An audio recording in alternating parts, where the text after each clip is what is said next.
Good morning. Today's webinar is year-end review, preparing for the ACGME accreditation tasks. The webinar is being conducted in the month of October, so you may feel that this is the calendar year in review, while in fact it's a reflection on the academic year in review, and it is a continuous year in review process that we're discussing. It is for overall preparation for ACGME accreditation tasks and what you need to do from your perspective. It's important to realize that this webinar is foundational and it's building on multiple other webinars and topics that we have discussed in the past.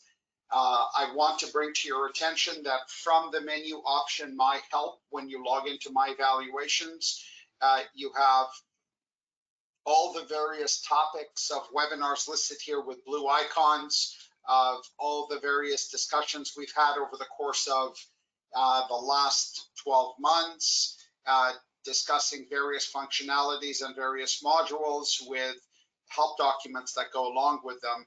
I bring that to your attention because in today's webinar, we have a multitude of topics that we're discussing, but they are summative in nature because this is essentially for preparation for your year-end process. So in this next hour and a half, we're going to discuss all the accreditation essentials. We're going to talk about the timelines that you have to keep in mind, how to strategize, what kind of documentation and reporting you should be using, and some of the common pitfalls that we've seen, and how you can avoid those common errors in your accreditation process. And we certainly welcome you reaching out to us to let us know what type of citations or areas for improvement, AFIs, you may have received from the ACGME. Communicate that with myself or with client services in order for us to help you overcome those challenges. We want to really emphasize our partnership together and how we can help you succeed and save time in the work that you're doing to succeed. So the year-end review is a very important part of your accreditation process. I identify it as a critical checkpoint to ensure that you're compliant with all the resident data requirements, you have everything documented. You want to make sure that your program is compliant with all the ACGME common program requirements, which then get overlaid with the RRC specific requirements. So your common program requirements are slightly twisted based on your specific RRC. Most of that comes in areas that are less critical. They have to do with more with clinical hour compliance, averaging hours. Otherwise, generally, everybody is running on the same common program requirement options. And take full advantage of how My Evaluations can facilitate the real tracking of all that information that you need in order to be compliant. Now, here's the essential part. If we take everything that's within the common program requirements, yes, you have to demonstrate compliance with those common program requirements, and we'll discuss those. We'll talk about how those various requirements are going to be reviewed, but I want to really break this down into the itsy bitsy elements and for you to understand what that overall requirement is. The ACGME essentially is there to make sure that you have an educational system in place in your organization that has appropriate accountability. That's the bottom line. And so one of the most important parts of the ACGME's educational requirements is compliance with showing competency in the 6 core competencies. They started that approximately 25 years ago, and approximately 10 years ago, they brought the idea of sub-competencies and milestones to reflect on top of that. These all work hand in hand with one another. They're not independent elements. So this is why you see things such as your evaluations have to be competency-based, your milestones are competency-based. As I go through this webinar, we'll talk about tools that we have, such as, for example, the annual program evaluation tool that takes you through all the elements of the common program requirements, or we'll talk about, well, beyond the annual program evaluation process, I just want to review the common program requirements. So in that same module that you access the annual program evaluations, this is where you can access your common program requirements, your institutional requirements, and your self-study requirements. So things where you're answering specific questions within the common program requirements that they're not necessarily educational, but they're administrative. Does the sponsoring institution assume responsibility for the program to make resident assignments at all participating sites? That's more administrative in nature. So even those types of things you're able to manage through my evaluations, and we'll talk about that. But the core of it is the core competencies. And sorry about that. The core of it are the core competencies, and how my evaluations helps you simplify the tracking of all this performance data across all the core competencies, because we've integrated those core competencies into your evaluations and milestones. And we have recently this year, have introduced a very comprehensive performance dashboard that's accessible from your main menu when you log in directly into my evaluations. You and the trainees and the preceptors all have access to this. So when you log in directly, this is your new dashboard. You have the tabs as an administrator for performance, onboarding and credentials, and system implementation dashboard. So if you go to your performance dashboard, you're able to look up each user within your organization and to see how is that user performing in each one of these individual tasks. So accessing evaluations, for example, to see how well are they compliant. So if you have an individual that has a poor compliance history, that you can work with them. And your competencies are tracked in here as well, which is an enormous part of that performance dashboard. Right at the very top is the performance summary. So in this case, there is no overall My Insights for this person, because the My Insights for this academic year is going to be generated in the first week of November. But we can see how is this resident performing over time in the 6 core competencies. How are they performing period over period compared to the national average? And we can go further down and look at each one of those individual competencies and further break them down into the individual sub-competencies to see how are they doing based on that particular competency and the associated sub-competencies for that individual's particular specialty. That was internal medicine as an example. And of course, there is the summary competency report we have available. Again, right now I'm doing very general overview with you. So an important part of your monitoring process is to make sure that milestones are properly being performed and reviewed on each individual.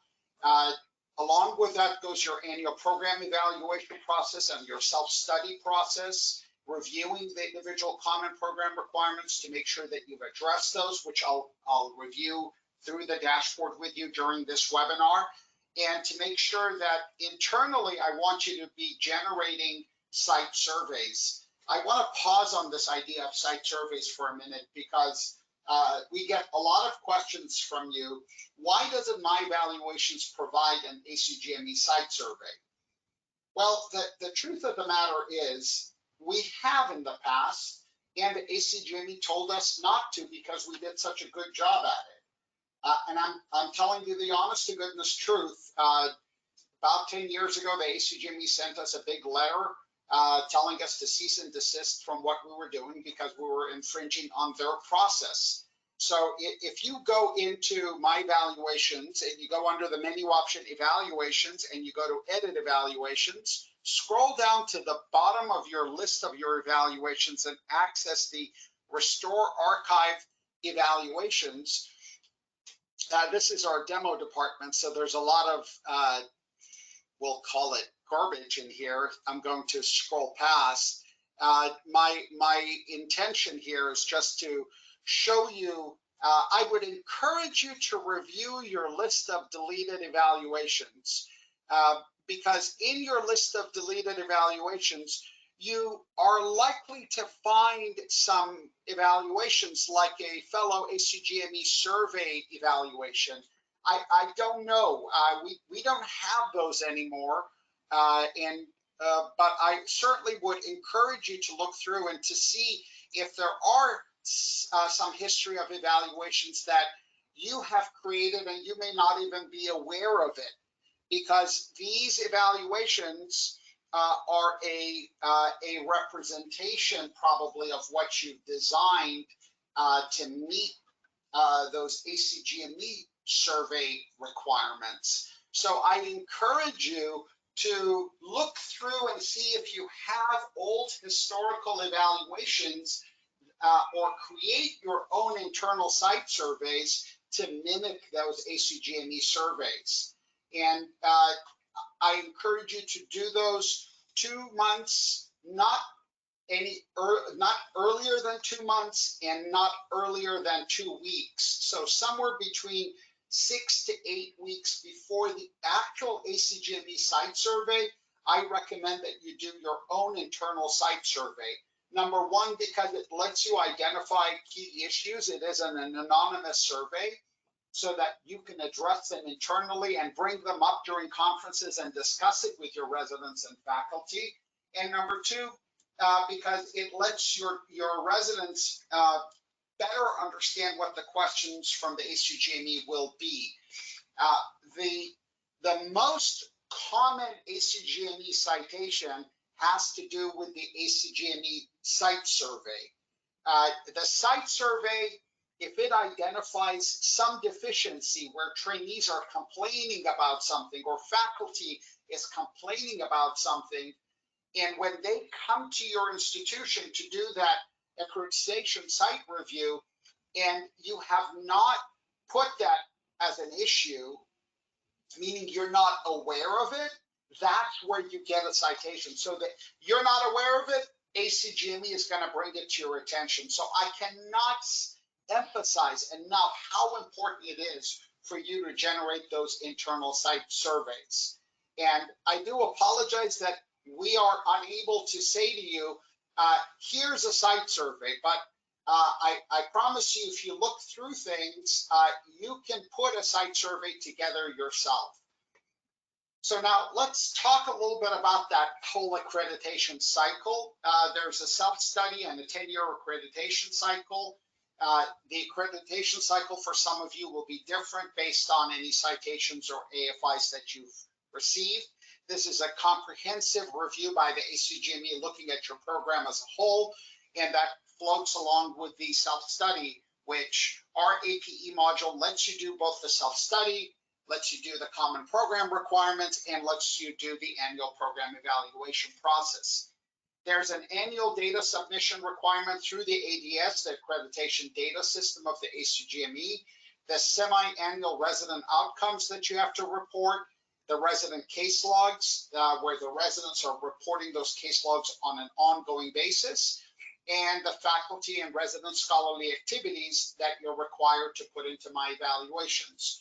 So as I'm going through these requirements, I will later discuss the strategic planning and how all this information is already available to you and at your fingertips. Some of them, such as the resident case logs, your trainees are obligated, such as general surgery and OB-GYN, they're obligated to put their case logs directly into ADS. So that's already done, but I'm going to discuss that process with you and how you can integrate that data directly into my evaluations so that you have all the right information in the ACGME ADS, and you have that information available in My Evaluations so that you can do a successful self-study, a successful annual program evaluation at the same time. Now, milestone evaluation reporting for this year will be will open up October 28th and will be open all the way through January 10th. I just want to remind you that with the new services that we've added for My Insights and the narrative predictive value, these are new amazing services that we've offered into that milestone review process. Both of those are now live. Both of those are functional, but I want to remind you that we generate those results for you once every 6 months because we have to collect sufficient narrative evaluation comments to generate those. So your My Insights and your narrative predictive values will be generated in the first week of November.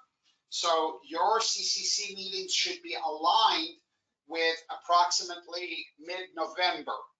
And I'll talk about all those timelines with you in detail today during this webinar. And then subsequently, your next ACGME reporting period will be April 21 through June 27th of 2025. And the next My Insights and Narrative Predictive Value reporting will be in the first week of May of 2025. And that means your next CCC meetings should be scheduled for middle of May. That means they'll have all the way from the middle of May till the middle of June, a whole month to get all the results in so that you can then report the results to ADS. And resident and faculty surveys are done annually. Those were already completed and they were assigned between February 12th and April 7th of this year. That means all of you now have your site surveys from residents and faculty, and those we'll discuss today how you should be uploading that information into My Evaluations so that the data is being tracked and the data is actually visible to your program evaluation committee, to the program director, and to the DIO, just for overall overview. So what's our strategy for planning our end of year review? Well, we want to make sure that you're leveraging all the tools we have available in My Evaluations to streamline that accreditation process. We've divided this into 3 major sections. So number 1, what are the key areas to focus on during that year-end preparation? Number 2, what are the strategies for efficiently organizing and prioritizing those tasks? And the third element is, what's the documentation that will be reviewed? And we're going to look at that from the perspective of the residency administrator or program administrator or program coordinator, however your term is within your institution, and from the perspective of the program director. So I want to divide that so you know what your individual responsibilities are and you're not feeling overwhelmed by what is it I need to do. So let's start with what are the key areas that we need to focus on. Number 1, we're looking at milestone evaluations. We want to make sure that all trainees have evaluations and milestone data for all their periods. So common things we do, this is again still overview, I'll go into the details with you. Some of the common things that you want to do is you want to generate a ledger of assessments to make sure that all milestones have been completed. Those ledger of assessments are accessible from the menu option evaluations under ledger of assessments. Don't need to go looking for that right now because I will cover this later on during this webinar. Again, this is an overview of the key areas. Under the menu option reports, you want to generate a summary resident performance evaluation report. This is also available for fellows where it can show you a nice chronological listing of all the evaluations so that you can make sure that every trainee within your program has an evaluation for every single academic year, month, and educational program they've gone through. You want to review clinical competency progression, verify that all your CCC meetings and evaluations are documented and reflect the resident's progress. So we're going to use the curricular assessment worksheet for doing that. We're going to look at readiness to progress to the next year. This is a very critical component of the ACGME Common Program requirements, that your CCC has to document their readiness to progress to next year. We want to make sure you've documented any final assessments for graduation. That's another common program requirement. And some of you have board-specific requirements, which we call overall clinical competence, and that's currently only available for internal medicine. And that overall clinical competence is a reflection that falls kind of in line with ACGME requirements, final assessment for graduation. They are similar to each other, but they have different language. Final assessment is, are they essentially prepared for independent practice from the ACGME? From the board-specific requirements, it has a different language, which I can show you later on as well.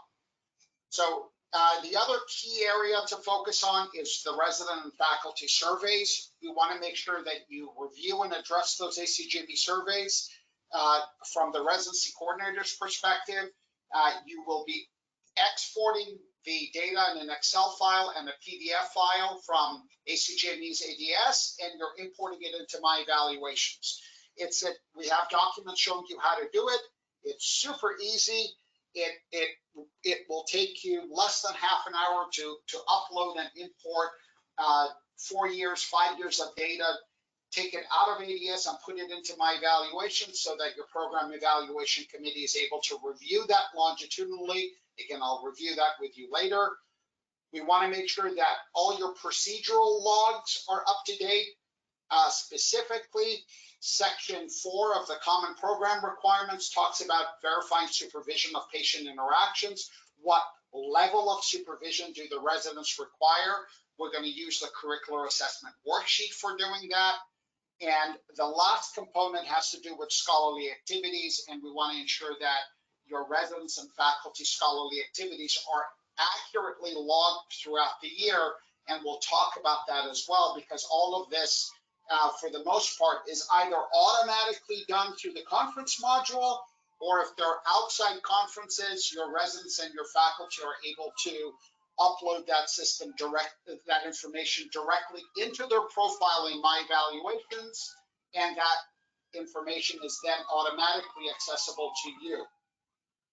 So let's continue moving through this process. Now that we understand the key areas of focus,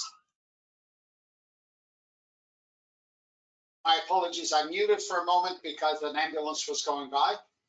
Now that we understand the key areas of focus, let's now take a look at what the strategic timelines are. So I want to go through that in both an overview process with you, and then I want to go into details so that you know what those key timelines and dates are for you to focus.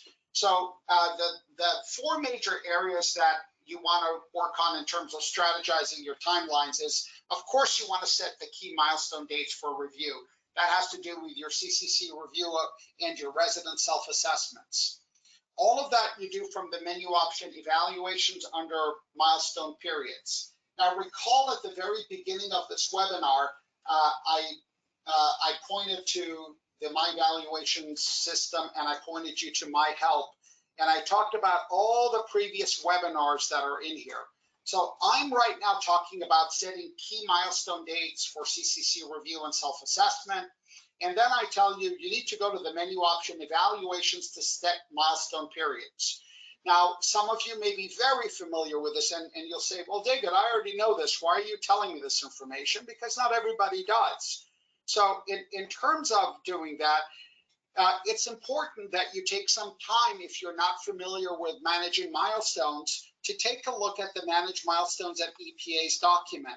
We have webinars that are specifically tied to the milestone module as a whole in terms of navigating the milestones, designing and updating evaluations, and best practices for resident self-assessments and CCC reviews. We have a specific webinar instructions for semi-annual ACGME reporting and managing the CCC. We have specific webinar and instructions for you to give to the CCC. So it's important that you review this information if you're not familiar, instead of wondering, oh my gosh, what is the setup milestone periods? It's a relatively simple process for you to set periods, which I will again discuss later on during this webinar. So the other strategy is for you to create a task list where you break down year-end review tasks into smaller steps, which I'm trying to do with you today, such as updating your milestones, reviewing the CCC data, verifying procedure logs, and I will review this when we get to the specific tasks for residency administrators versus the program directors. And the very important part of this is data verification. Review that the performance dashboard is reflecting the right information for each person and everything is in order. And certainly set some time to meet with those key stakeholders, to schedule meetings that you're reviewing with the program director, the faculty, and even the trainees to understand what our strategy is and what are the key things that we need to learn from you. You need to be transparent about the internal self-survey process that you're doing to say, hey, residents, we care about your education.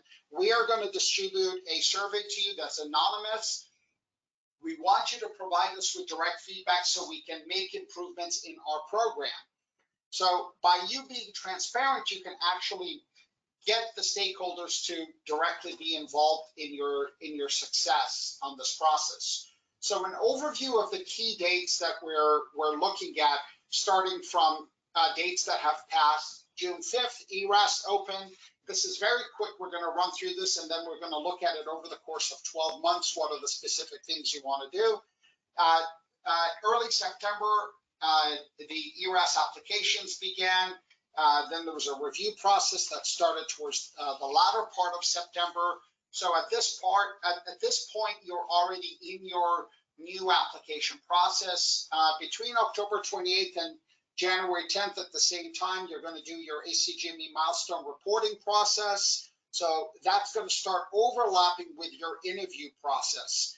First week of November, you can expect that NPV scores and My Insights are going to be generated. So now you're getting ready for your CCC meetings that are coming up in mid-November. So your main attention in mid-November all the way through the end of the academic year is going to be, let's get the milestones done with the CCC. We're doing our interviews for new applicants that are coming in. And then towards the end of the year, between then and early January, you want to make sure that your CCC is done and you have now submitted your data into ADF for the milestones. January typically is a busy time of the year where that's when you finally start to organize yourself. I'm encouraging you to do that organization now, because come February, you're going to get the rank order list deadline. Match week is going to begin right after that, falls right along with March Madness and basketball and all that excitement that's going on. Match day will be March 21st. From April 21st till June 27th, you have not only your ACGME site visit, your ACGME milestone reporting data that you're doing, but at the same time, you're working on onboarding your new trainees, you're working on graduating your trainees that have finished. So there's a lot going on in that period. And at the same time, in early May, first week of May, again, we will release those narrative predictive values and My Insights based on all the narratives on your evaluation. So you want to make sure that in mid-May, you have your CCC meeting scheduled, allowing them to start getting all the milestone data set up for you. March 31st is going to be the close of ERAS. May 31st will be the close of ERAS. That means from match day, March 21st, you want to make sure in that same reporting period of April 21st to June 27th, you want to make sure you've exported all your data from ERAS into My Evaluations. That's an automatic process. Again, we have a webinar on that. That's the Getting Ready for the New Academic Year webinar. And of course, July 1, you have the new academic year on or around July 1. Some of you start a little bit earlier. So this gives you an idea of the pulse of your typical residency management process. Of course, some of you have fellowships where your match is going to be in the fall. This is to represent the overall match review process. Now let's break this down into our cycle, looking at it pretty much on a month-by-month cycle. So again, June 5th, ERAS opened. Your program coordinators will start preparing for the new cycle. From July, we have the start of the academic year. That's when you want to make sure that your evaluation assignments are beginning from day one.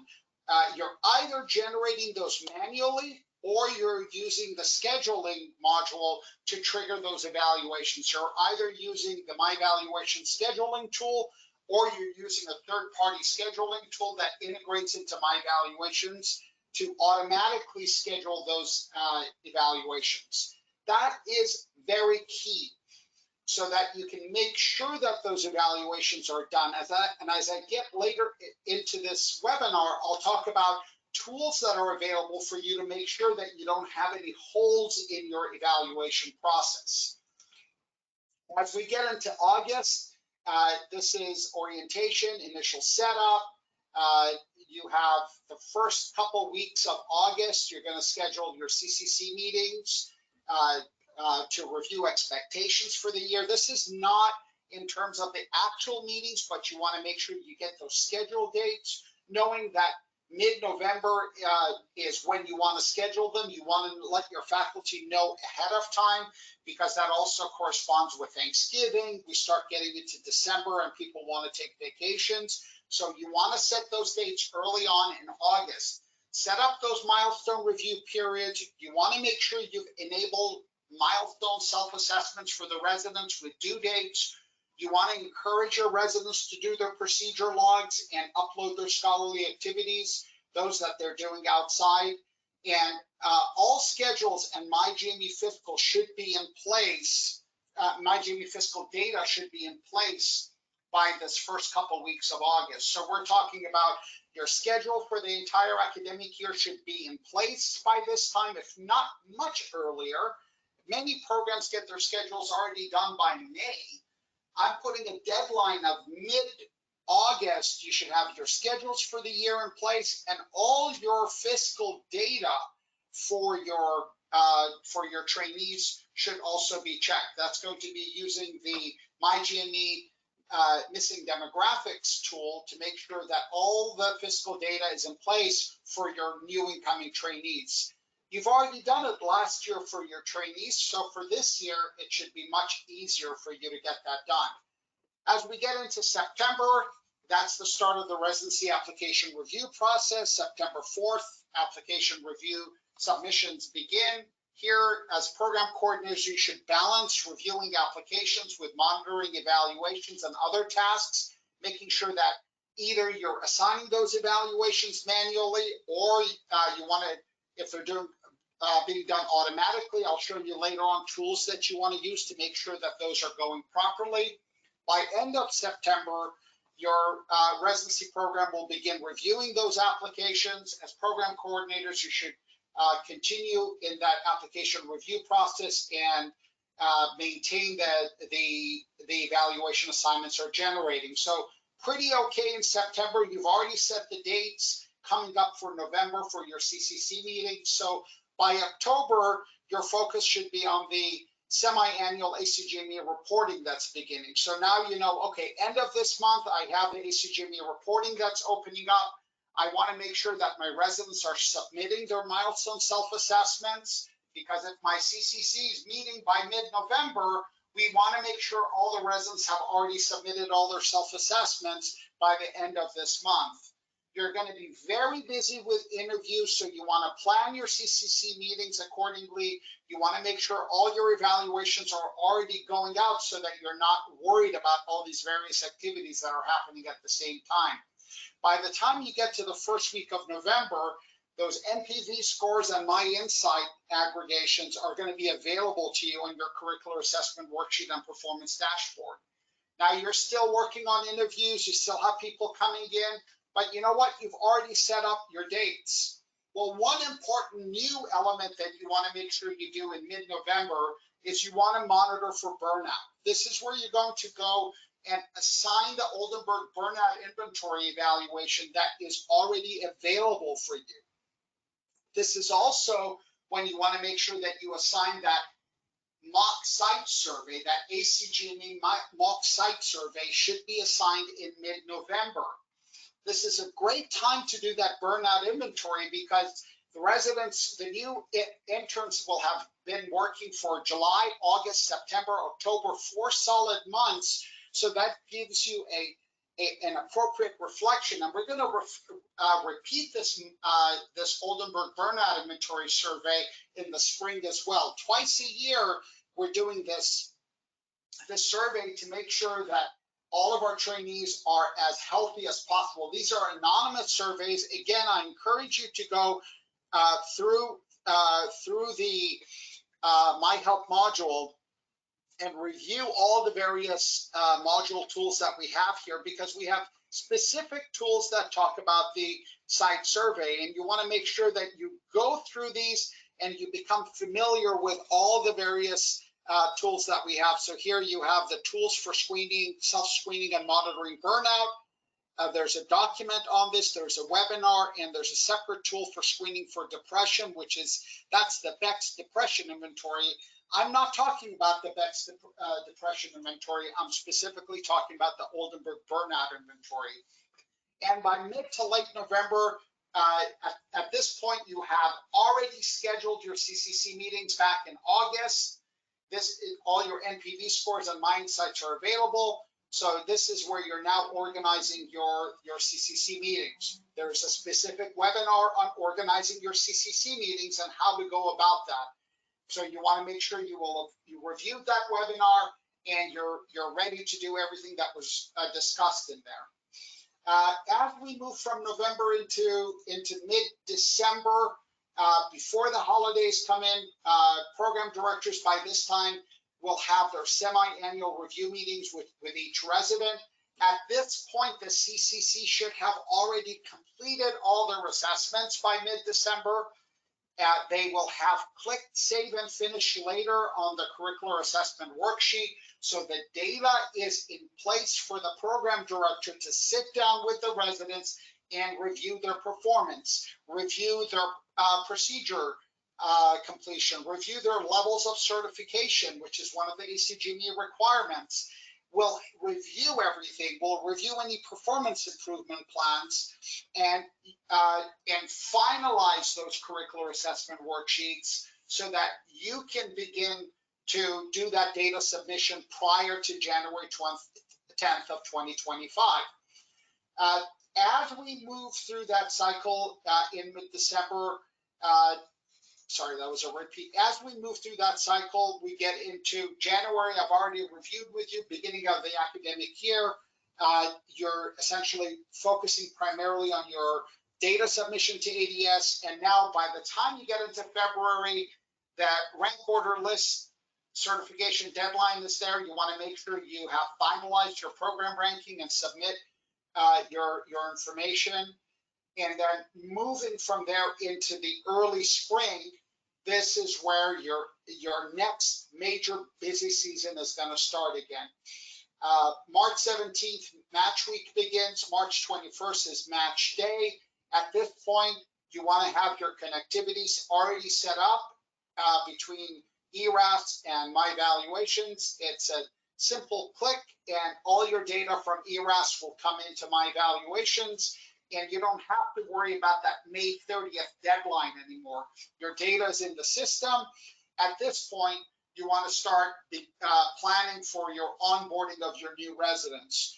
There's a separate webinar on onboarding, how to utilize My Evaluations to automate your onboarding process so that you can collect all the necessary data.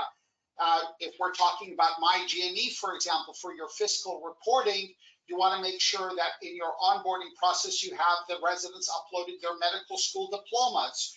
Those who graduate from foreign medical schools, you want to make sure that they're uploading their CFMG certificates.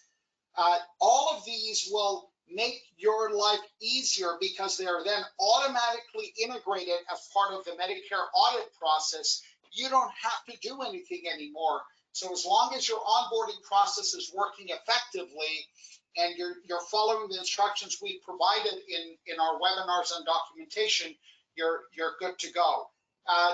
In the month of April, you also want to ensure that residents and faculty complete their ACGME surveys, and which you already did those mock surveys in November. You had the results. There was an opportunity for the program director to review them, discuss them with the residents, make necessary changes. So by the time in the early part of the year, when those surveys are completed through the ACGME website, you will not have gaps between what you are assuming is okay and what the residents are reporting or the faculty is reporting to the ACGME as not okay. So you can avoid getting citations and AFIs. Going into the latter part of the spring, by April, we're focusing on our semi-annual ACGME reporting that's going to be opening up. Okay, we know that April 21, the ACGME reporting opens up, but at the same time, we know that our CCC meeting is going to be scheduled in mid-May. Why? Because mid-May is when we have our NPV and My Insights data coming in. So you want to begin preparing for your CCC meetings that are coming up next month. Already in August of last year, you have set your review periods. You have informed your CCC ahead of time what those CCC meeting dates are. So nobody's telling you that I'm going on vacation, I'm not available, because you set those dates up in August of the previous year. So you're just beginning your preparation for the CCC, making sure that the residents have all done their self-assessments. You want to make sure by this time you've also imported all your ERAS data and you have assigned all your onboarding requirements. So spring is not only Easter and Passover, but it's also a time to bring in your data. It's the time to start preparing for your CCC. Going into the month of May, first week of May, all your NPV scores and My Insights are going to be generated. This is also when I encourage you to initiate your burnout number 2 assignments. So you're going to reassign that Oldenburg burnout inventory a second time. At this point, all your residents will have had a good solid 10 months of working. Your interns will have 10 months of working.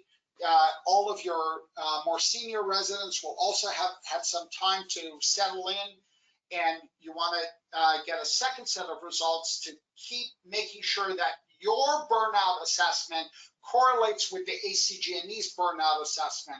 Again, you want to intervene to make sure that burnout is not happening. You do not want the ACGME to intervene for you. When the ACGME is intervening for you, that's when you get a citation or an AFI. By mid to late May, you will have your CCC meetings after the release of those NPV scores and My Insights. And of course, don't forget that ERAS exporting deadline is the end of May. But because you're organized, you already took care of that in early March. You imported your data into My Evaluations. The end of the year is upon us. In June, we are graduating residents, but at the same time, we're focusing on completing our year-end review of for those residents. We want to make sure all the evaluations on those graduating residents have been completed, all the procedures, any patient logs, clinical hours, all of that stuff should be completed by the early part of June, because those graduating residents have one foot out the door already, starting fellowships, starting a new faculty position, and you want to get all that work done. June 27th is your deadline for that milestone reporting. By this time, your CCC has already met. You have your results, and you're gonna, your program director will have met in that first week of June with the residents for their semi-annual reviews and for the graduation reviews. And all those curricular assessment worksheets will have been finalized, and now you can do your submissions by the end of June into ADS. So I just ran through an entire 12-month cycle of this process of that strategic planning of how you can organize yourself. Now we want to talk about more details of the specific documentation. Now, overall documentation, I'm going to break it down into a couple of slides here. First of all, our clinical competency committee meetings. You want to make sure you've set up CCC responsibilities of who is responsible for what, that you go to set up those managed clinical competency committee. You want to document your CCC meetings and resident progress. All of that is going to be done on the curricular assessment worksheet. And you want to generate your milestone narrative reports. That's, again, these are overviews. I'm going to go into detail with them in terms of breaking down these responsibilities into what the residency coordinator should be doing and what the program director should be doing. As far as the program evaluation committee, this is another big important documentation point. You want to set up and manage those annual meeting dates. You want to do all that reporting within the APE module, and you want to generate your annual program evaluation reports as a documentation that you can follow for compliance. As far as your residents and faculty surveys, you want to make sure that you have imported and reviewed all that data, both having it within the system so that your program evaluation committee can use it, but also for the program director to make appropriate changes and set action plans, which is a big part of the APE process. You taking action is much more important for the ACGME, that they know you know there's a problem and you're doing something to address that particular problem. The other three components of documentation are your evaluations. You want to make sure that you have 360-degree evaluations. That's where you can generate your summary performance evaluation report that gives you the big picture of what's going on with each of your trainees. You want to make sure that procedures and patient logs are being tracked appropriately. If they're being uploaded into ADS by your residents, you want to make sure you do the appropriate export and import that into My Evaluation so the data can be available to your program evaluation committee. Using the curricular assessment worksheet, we're going to talk about levels of readiness. This is an ACGME requirement, and you want to generate summary procedure reports to make sure that there's overall compliance on your program side. And the last component are scholarly activities. We want to make sure that you are encouraging your residents and faculty to upload all their publications, research projects.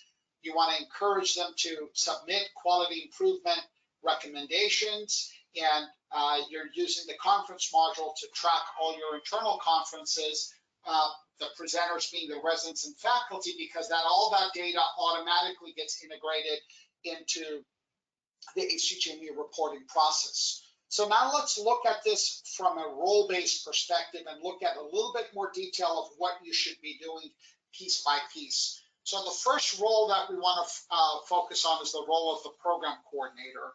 The program coordinator is the organizational backbone of the entire department. You are the one who's going to be responsible for timely submissions of data to the ACGME. You're the one who maintains all the program documentation, and you're the one who manages the logistics of what needs to be reviewed and are the evaluations getting assigned. So that's a critical component of your responsibility. So you need to collaborate with the program director to prepare the annual reports, making sure that milestone data has been mapped appropriately by the program director. You want to make sure that surveys are being completed. You are going to help coordinate the CCC, the Clinical Competency Committee, and the APE, the Annual Program Evaluation Committee, or the Program Evaluation Committee meetings, and to ensure that all that data has been compiled in the system so it can be automatically presented to them. So I'd like to break this down into making sure that evaluations are getting assigned, so they can either be assigned automatically or manually, and we're going to take a look at some key areas that can help you do that. For example, log of evaluation assignments for automatic evaluation assignments we're going to look at. And you want to make sure you run reports such as the completion status report for evaluations. You want to run that report both on residents and on faculty so that you can see that evaluations are getting done in a timely manner. For each resident, you want to make sure that you have reporting on their milestones, procedural competence, patient log, and those for family medicine, those outpatient clinic hours. And you want to make sure that all that data is automatically fed into the annual program evaluation and self-study process. And I encourage you to use the performance dashboard to get a comprehensive overview. So let's talk about specific things you need to do as a program coordinator or program manager to make sure that things are in place to make your life easier. We will start with the basics. Uploading rotation requirements. Now, I will talk about a separate component that I'm going to tie to program directors in terms of putting specific rotation requirements beyond just documentation. But all of you already have your rotational requirements in a Word document or a PDF. You should upload all that information into my portfolio under the section for curricula and evaluation, curricula and reading material, which is accessible from the menu option My Portfolio, and you select policies, curricula, videos, and conference handouts, and there's the curricula and reading materials tab. You can click on add new curricula and reading material and upload that information into the system.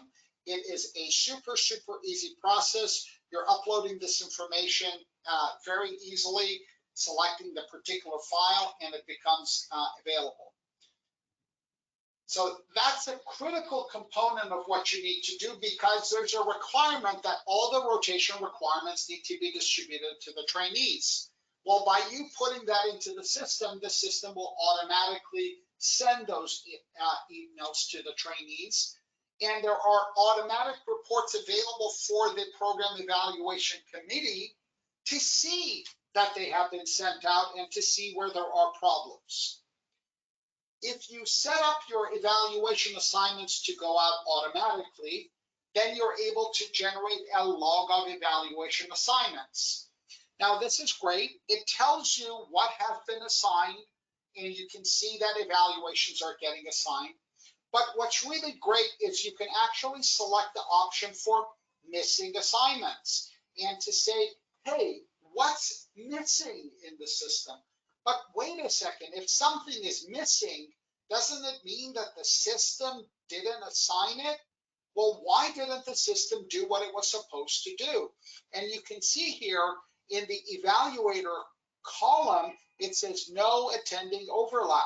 So the system is seeing that this resident is listed on the schedule from July 30th till August 12th on a particular rotation, but the system is seeing that there are no evaluations assigned to be done on that resident. Now, in this particular department, you can see in the far right-hand column, it says notice disabled. By default, the system has a notification enabled where it sends a notice to the resident. It says, hey, dear resident, there is a missing evaluation assignment on you. You're on this cardiology rotation and we are missing an evaluation on you. Can you go ahead and identify the attending that you worked with? And they select the name of the attending and are able to assign that evaluation that's missing to the appropriate attending. So that means you as the program coordinator in the month of July or August, when you were busy with all those other deadlines that we discussed, you don't have to go and find missing evaluations. The system finds them for you and sends a notice for you. So these are important elements to make sure you're ready for those end of year reviews and compliance, because one of the big issues that comes up is a site visitor says you've got a bunch of missing evaluations. So when you don't know what your problem is and you haven't done anything to fix it, that's where you get a citation. So let's avoid that by making sure you trigger automatic evaluation assignments make sure you have the missing assignment notifications enabled so that the system can help you do your job. Now you can also generate, you should also generate a completion status report. Yes, the program director can generate this, him or herself, but I want to encourage you to generate that, to have an open dialogue with key stakeholders, such as the program director, and bring this to the attention of the program evaluation committee. This report being generated on attendings shows that 7,886 evaluations have been assigned, but only 118 have been completed. That's 1.5%. And there are currently 2,295 that are pending, and 5,473 have been closed because they were not done in a timely manner. This is a problem. You will have seen this on the performance dashboard when you looked at individual users to see what their completion rate is. But here, by running this report, it highlights that for you, and it gives you an opportunity to take action. If you can take action on this and identify it as an issue, and your program evaluation committee identifies it as an issue and take action, then you will not get a citation. The ACGME instead says, oh, yes, you do have a problem. You are missing evaluations. However, we can see that you're doing something to fix that issue. And when they see that you're taking action to fix a particular issue, they go along with what you're doing to fix the issue. That's the whole point here. We want to make sure that we are focused on things that are going to avoid you getting into trouble. Your next responsibility is to make sure that you set up milestone review periods. You're going to set up the date range for what the data is the CCC is reviewing. In this case, you notice that we have a date range in here of May 1 to October 31 and 11/1 till April 30th. Notice that that date range corresponds to the release of My Insights and NPV scores.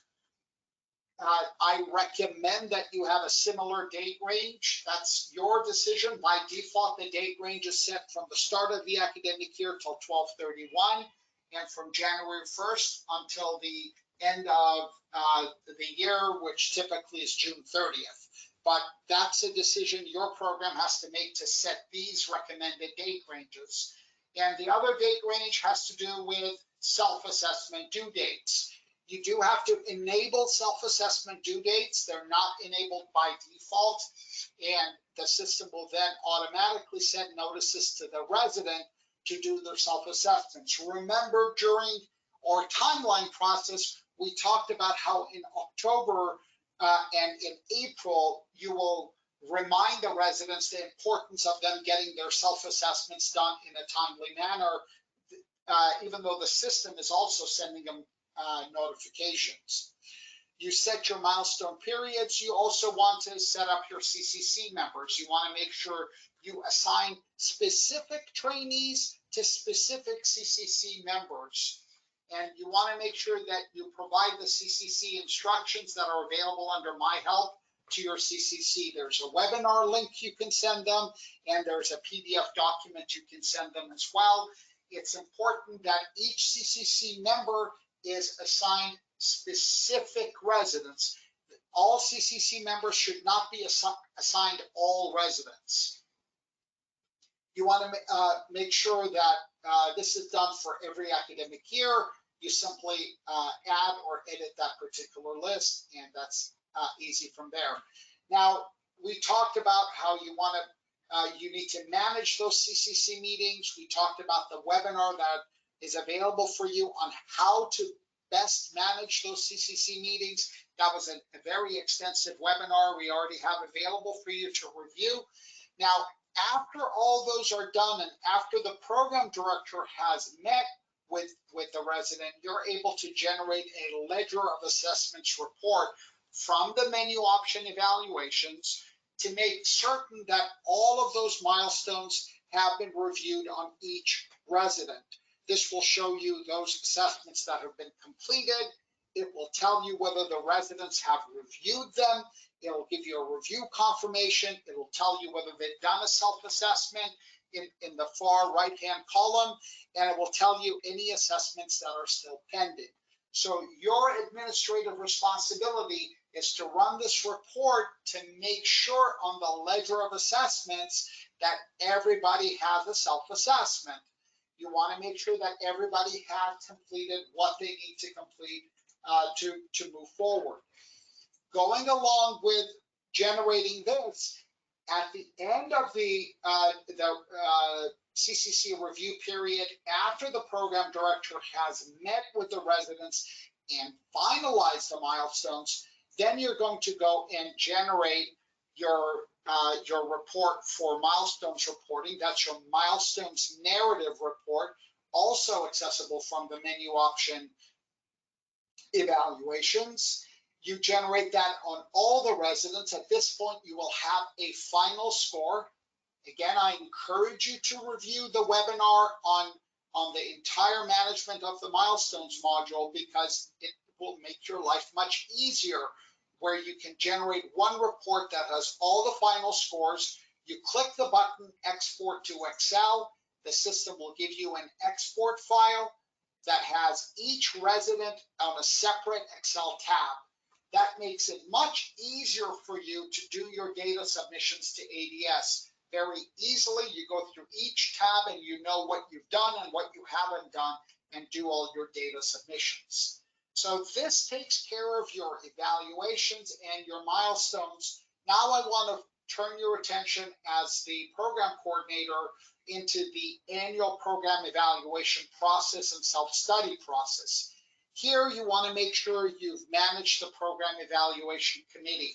So this is where you're going into the APE module and you're actually setting all those review dates. So under the APE module, this is where you're setting up, enter the date of the PEC meeting, enter, and you use a calendar and you set that particular date. Then it says enter the date the policies are effective.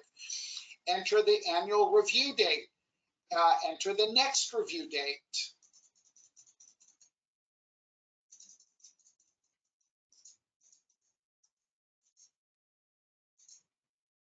And then it will, in this case, it already sees, I'm going to click X here to turn this off, but the system sees that you have already satisfied the requirements here for faculty and resident committee members. But otherwise, you want to make sure that you follow the requirements here to include 2 faculty members and 1 resident or fellow member in here. This process of setting those dates and selecting the members is an important part of your responsibility, so that the system can generate those automatic notifications to committee members. Now, during this webinar, I'm going to highlight some important elements of the annual program evaluation process, but I'm not going to review it in detail with you. I encourage you to watch the separate webinar on the annual program evaluation process to get full details. Again, the focus here is on key responsibilities for you as a program administrator or manager. Beyond the program evaluation committee members, you can use that same module to also set requirements for other things. So not only are you able to set up your requirements for the annual program evaluation, but you can also do self-study committees as well. Many institutions will have the same program evaluation committee and the same self-study committee. Very large institutions have sometimes delegated the self-study responsibility separately to another committee, separate from the program evaluation committee. And that's why you can go under the self-study component and notice here that you're selecting a separate committee for the self-study, SSC. So in the self-study component, you have all the same data as the annual program evaluation, except they'll have a different cycle and a different meeting frequency in contrast to the APE process, so you can access those simultaneously. Your next responsibility is to make sure that you upload ACGME accreditation documents. So any letters of accreditation should be uploaded under My Portfolio. Under My Portfolio, you have access to the Compliance Documentation tab. And under there, you have the Accreditation Documentation tab. This is colored red because this program has things that have expired, so it's colored red, so it requires the review. This is also where you will upload any citations and areas for improvement, AFIs.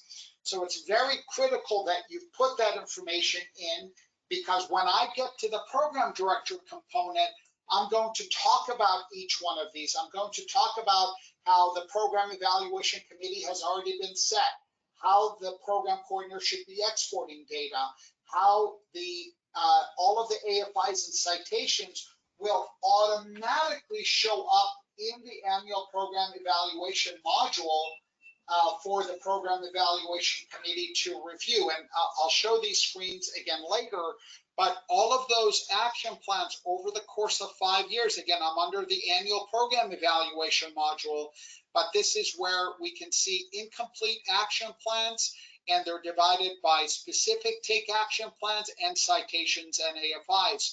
So each individual citation and AFI that you upload in this module will automatically show up for the PEC. So it's your responsibility, as soon as that comes up, to pop into My Portfolio and get that uploaded into the system. And it's really a very straightforward process. It's a very straightforward process where you select what the particular document is, and you put all the details here, and here under Add Citations or AFIs, you add each individual citation and the appropriate detail that goes with it. So it's very straightforward. It's a one-time, you've done it, and you're done. So again, focusing on your program coordinator responsibilities is the data importing process from the ACGME. Under the menu option Evaluations, scrolling down to the mid-bottom portion, you have Program Management Reports section. There are 4 separate ACGME ADS data importing tools where you are able to go into ADS and export your data and import it into My Evaluations. Why would you be importing that information? Because all of that survey information, when I go into the program director section, I'm going to talk about how they should be reviewing the annual survey data, how they should be reviewing the annual well-being survey data, how they should review the case logs for surgery and OB-GYN specific programs and scholarly activities. If you have done them in ADS, you're able to import them into My Evaluations. So again, there's a focus on making sure that you are importing that data from ADS. And if you go under My Help and you scroll down to ACGME ADS exporting, there are separate documents here with instructions on how to export your data out of ADS and into My Evaluations. And this is a very easy process of export and import that you can do administratively. Now, I want to focus on some key reports that you should focus on as an administrator to understand them. Under the menu option Reports, you have 3 major components of reports. The first column is labeled Evaluation Results. This is essentially how are residents performing. The middle section focuses on compliance. Are evaluations getting done? So if I go to the attending section, I have the same type of reporting structure available to me there as well. And the third component is evaluation analysis. How do the residents compare against one another? So this is just a general overview of reports. I keep repeating myself, but there is a separate webinar that talks about helpful reports that you can generate to save you time. We just did a webinar specifically focusing on reporting and analytics with my evaluations. So again, I encourage you to take a look at these webinars for detailed instructions. This is overview. Specifically focusing on department management reports for milestone reporting. The reports that are critical for you to be familiar with include the curricular assessment milestone report. This is for EPA reporting. This will be relevant for general surgery and for vascular surgery that currently have EPA requirements. There is the milestone reporting. This is where you generate your milestone reports and you're able to export that into an Excel for ADS, for the ACGME. I talked about the ledger of assessments report. This is for you to be able to see, have milestones been completed on every resident? And then for those of you that are utilizing our performance improvement plan, this is where you also generate a report on all the performance improvement plans to make sure that those PIPs have been taken care of and you don't have any loose ends. Again, all of this is under the menu option evaluations at the very bottom right-hand corner. The next important reporting for you is the clinical hour reporting. Now, administratively, there are two key reports I want to focus on. It's the clinical hour summary compliance report and the clinical hour completion report. The first report is, do we have violations? Have we documented those violations? Have we done something about them? Remember, you need to identify the issue, not the ACGME. Clinical hour completion, has everybody submitted their hours or do we have laggers? Now, this is for you to get an overview, but all that data is automatically put into the APE module. So when your program evaluation committee goes in, they don't need a report from you. You're looking at the report with the program director to identify issues. The program evaluation committee is looking at what the total number of violations are and what's the general health of our clinical hour compliance process. So when it comes to conferences, you go to the conference module and there's essentially one main report, which is the summary conference tracking report. And the purpose of this is to make sure that we have good attendance because the ACGME requires that you have educational activities. So all this data from your conferences will automatically integrate into the APE module under the scholarly activities section for both residents and for faculty. So you don't have to generate a report for the program evaluation committee, but you want to make sure that you have good compliance with educational requirements so it reflects appropriately there. So this summarizes your responsibilities in my evaluations as a program coordinator. It's a very big summative review.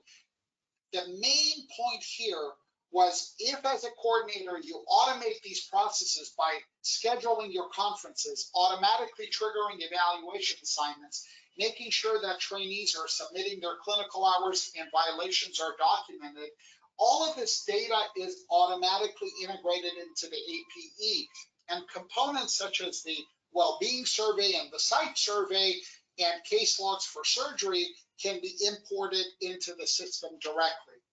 So now focusing on the program director, your role as a program director is to ensure overall compliance with these ACGME standards.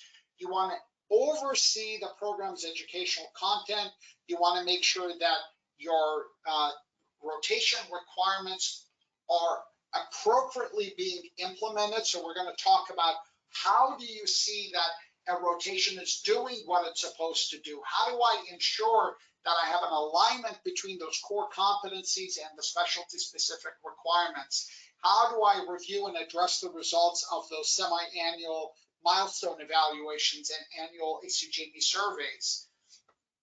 And you want to make sure that your program coordinator is maintaining all your ADS data up to date in terms of not only submitting data to ADS, but also making sure that the data that's in ADS, he or she is importing it into my evaluations. And you are managing the program's overall accreditation and self-study cycles by managing and having oversight on the program evaluation committee and the self-study committee. So there's additional items that I will go through as I'm going through this process. So a big part of your responsibility is going to focus on the APE module. Because the APE module brings everything to you, you can, as I mentioned before in the APE module, because all the data is organized for you and you have access to not only the APE, but the common program requirements and the self-study component, each one of these individual tabs gives you an opportunity to review different parts of the system and the data that has already been collected and or uploaded by the residency coordinator. So it's a partnership between you and the coordinator doing their things. As part of the automatic data review, you're going to review overall milestone performance. So notice here the focus is not on individual residents, but the focus is on your program as a whole. Programs such as general surgery and vascular surgery now have EPA requirements. So this gives an opportunity to the program director to make sure that EPAs as a whole in the program by PGY level are tracking appropriately. Are milestones tracking appropriately, and are our core competencies tracking appropriately? You can have oversight on scholarly activities. So your scholarly activity data is coming either by submissions, so your residents and faculty are going to my portfolio and they're doing scholarly activity submissions from publications and research projects and quality improvement projects that they are able to upload. They're also coming from conferences that the residency coordinator is scheduling. When a faculty or a resident is listed as a speaker at a conference, a noon conference, or a morning report, all of those scheduled conferences, their data is automatically integrated into the APE module. And we have an opportunity for you and the PEC to review those scholarly activity sections for both residents and for faculty. Procedures and patient logs are also automatically integrated into the APE module. That means all the submissions by your residents through the procedure module and patient log module are directly integrated, and all the data that has been submitted to the ADS, your program coordinator should be importing that data into my evaluations, and it will automatically show up into in the APE module. All your evaluation performance data is automatically integrated into the program evaluation performance in a graphical format. What we see here is PGY specific data, not trainee specific data. Each individual vertical name here represents a single evaluation in our program. Each colored graph represents a specific PGY level. That data is represented both graphically, and you can click on it to drill into each evaluation. You can also scroll down where all the data has been normalized into percentages to review that information. So the residency coordinator's responsibility was to make sure that evaluations are getting assigned and are getting completed. You now have oversight responsibility with the PEC to make sure that that evaluation data is reflected appropriately on the trainees. Now, I'll talk about the program-specific results of these evaluations as well. Right now, I'm focused on the PGY-specific. How are the trainees doing? All that data that's imported from the ACGME resident and faculty surveys, where the coordinator imported that data, is listed with a 5-year trend directly in the APE module. So you're able to see on each component of the site survey, that data gets directly imported and you're able to monitor it year over year. The same is true for the well-being survey. Those results that are uploaded by the program coordinator are available for you to monitor and see how the program is doing year over year. There's always a 5-year trend of your performance listed for your review.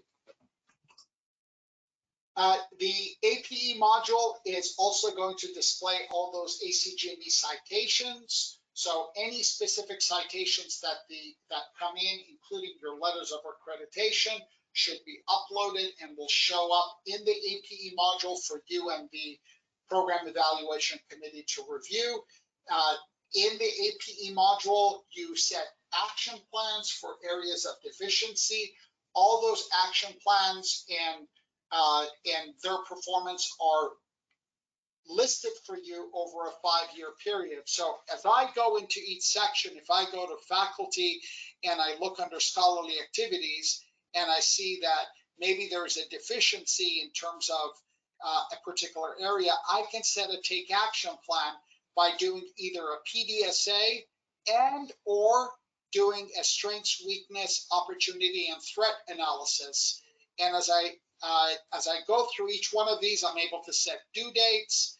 I'm able to control the status of each one of these, assign them to specific administrators within my organization.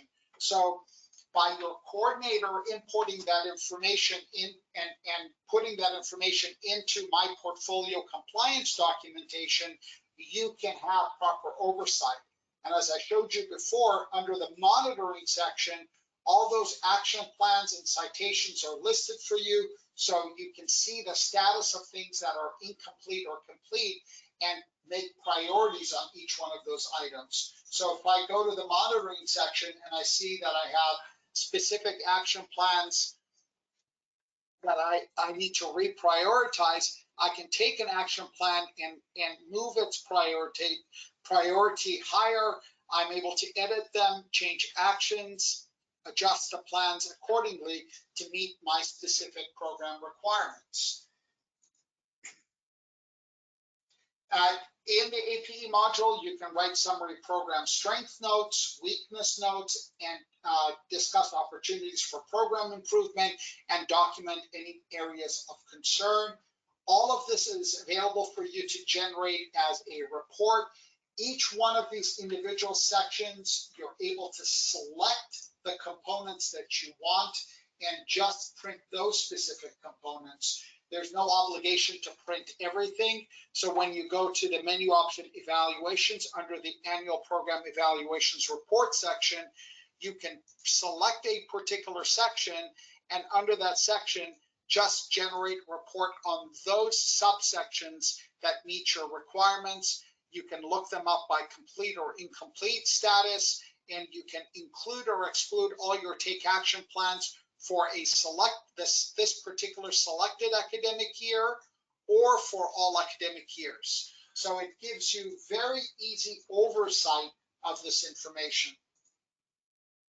Now, as the program director, you also have semi-annual milestone review responsibilities where you're going to meet with the resident to review everything. This is where you're going to use the curricular assessment worksheet tool. There is a separate webinar that goes through extensive details on the curricular assessment worksheet and the services it provides for you. It provides you with both narrative information as well as quantitative score information to help you make a decision on a resident's performance. The key area of this tool is not only just the milestone performance, but to meet specific requirements of the ACGME, not just the milestone requirements of the ACGME, but you have specific program director responsibility semi-annually to review the resident's overall readiness to progress to the next term or the next academic year. As you scroll through each one of the competency sections, you'll actually see this. So here under the curricular assessment worksheet, when I scroll down to patient care, not only do I get to see this resident's My Insights listed, but there is an overall status readiness for this resident for patient care and procedural skills. Then there's a separate one here under medical knowledge. There's a separate one under system-based practices. So all of this is part of that requirement for you to document whether that resident is ready to progress to the next academic year or next term. You're also required by the ACGME to do a final assessment for graduation and an overall assessment to progress to the next academic year go together. So for your senior graduates, there needs to be a review of their final assessment and readiness for graduation. We did have a separate webinar on this where you have a final assessment. This is already integrated as part of your curricular assessment worksheet where you can document that. So if I take that CAW and I scroll down to the very bottom, there's a final assessment section to verify that the resident has demonstrated the knowledge, skills, and behavior necessary to go into autonomous practice, and that's already listed. Yes or no. That's the final assessment for graduation, and that's only listed for your graduating residents. You can customize it as you find appropriate. That's completely up to you. And the third component is program-specific, board-specific requirements for overall clinical compliance. In this case, there is an ABIM requirement, and that's listed in here, and the scale that you can customize as well is listed on the specific ABIM requirements. So not all of you will have an overall clinical compliance, but you are able to customize that for your own specific needs. Now, the program director's responsibility also goes into overall review of the resident's performance as a whole. And this is where I encourage you to use the performance dashboard, to review all 12 of the parameters on a resident's overall academic performance. This is something I encourage you to review these 12 metrics during your semi-annual review with the resident, where you can look at all the various metrics. We have a separate webinar on this, and I'm not going to go through the details of each of these 12 metrics. As I mentioned before, they're available to you administratively from the menu option home by clicking on the performance tab. Your other responsibility has to do with rotation performance in terms of how are my rotations doing in terms of meeting their particular requirements, in terms of sub-competencies or EPAs or procedures and patient logs, the learning requirements, all of this. So we have a separate module. For the program coordinators, we talked about how they can upload specific rotation requirements. So although your program coordinators are able to go to My Portfolio and upload the specific documents that are the rotation requirements, so they go under policies, curricula, videos, and conference handouts, and they can upload each one of the individual rotation requirements by clicking on Add Rotation Requirement, and they can upload course rotation material. I'm now talking about something completely different. Now I want to focus on something that requires your attention to set up. This is beyond the scope of a residency coordinator.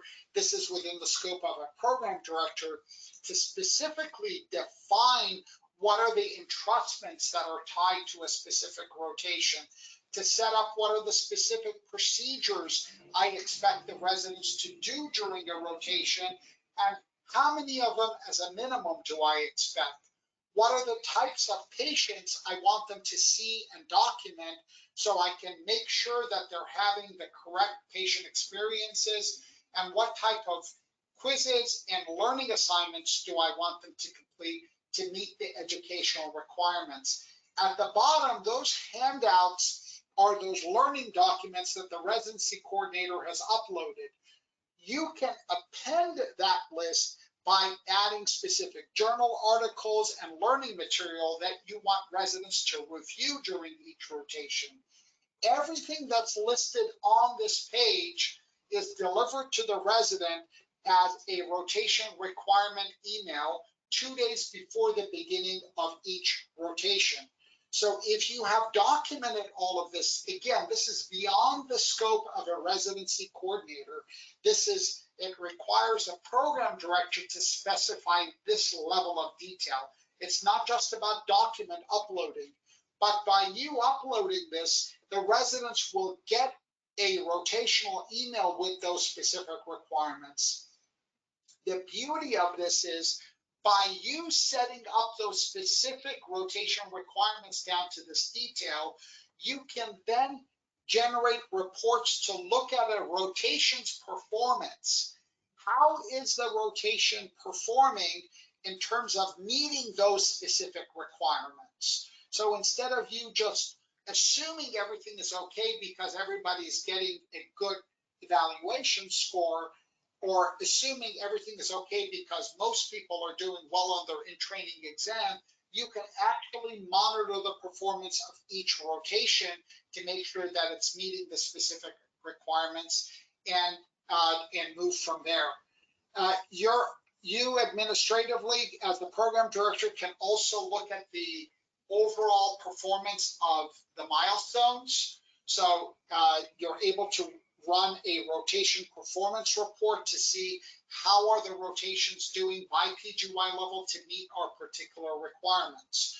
So I hope everybody understood that the different parallels that I drew between program coordinator responsibilities and program director expectations. And to wrap this up, I want to focus on some of the common pitfalls and what to do to avoid these particular pitfalls. So in wrapping up this webinar for today, the most common pitfalls are incomplete data. Citations are issued for missing or incomplete resident data, and I've given you the tools to avoid those types of pitfalls. Last minute documentation and trying to do things hurriedly at the last minute is another common pitfall. You always are going to be short there.